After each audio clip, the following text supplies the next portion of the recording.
Hi, Michael. It's Colin. Sorry, I had to do a little bit of research into this one before I got back to you. My concern, can it be done? Yes. Can it be done easy? No. And the reason why is because when you're using a font, there's only two ways you can actually get a font like this one here loaded into a website like WordPress or actually any website. And that is you can either use a Google font or you have to use what's called a web font loader. And there's a little bit of work involved with that. Basically, you take the font and you download it, and then you go to a site called Font Squirrel, like so, and what you do is you upload your font to Font Squirrel, and then you convert it into a web font, something that can be used online. Then all that stuff that you convert has to be then imported into the site and then added to the style sheet. So is this something we could do? Yeah, it is something that we could do, but I don't know if we are allowed to do it.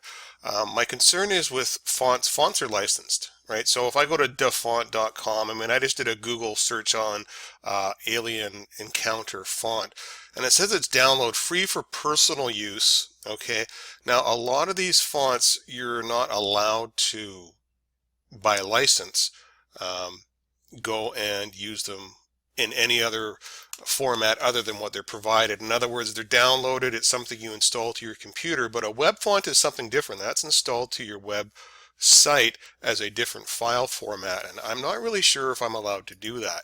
I don't like to do something where I don't have a clear license on that. I did a search on the Alien font. I did Alien Encounter font web font license, like that, and there really wasn't anything about I couldn't find anything in any pages about an actual web font being available. So that means we'd have to create one, and when you create one on Font Squirrel, you have to agree to all sorts of terms that what you're doing is legal and all that sort of stuff, and I don't really know if it is, so I'm hesitant to just go and do it for you. Because you're the one who's going to get in trouble, not me. I'm going to wash my hands of it and say, you asked me to do it.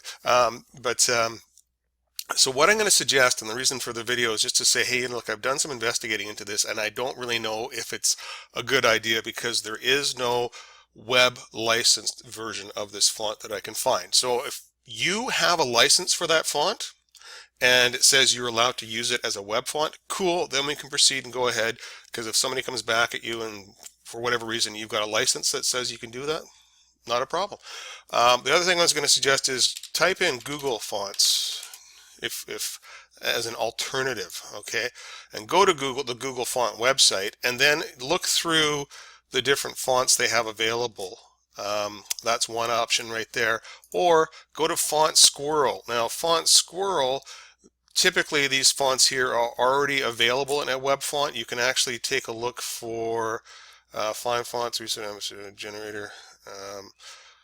Right, a lot of these are actually, so let's take a look at this one right here. I just want to see, ah, there's a license right there. It tells you the rights and the licensing for each font that you can use. But they'll also have a download option for um, web fonts if it's available as a web font. In other words, license type, just a web font right there. You can go on and look for web fonts, and then anything under web fonts you can use, you see? So you can actually go through and find something that's close to Alien Encounters, and then that could be installed into your WordPress theme for you. That we could do. It's not something that's easy to do. It's just we'd have to access your site through FTP and just modify some of the style sheets, but definitely something that could be done.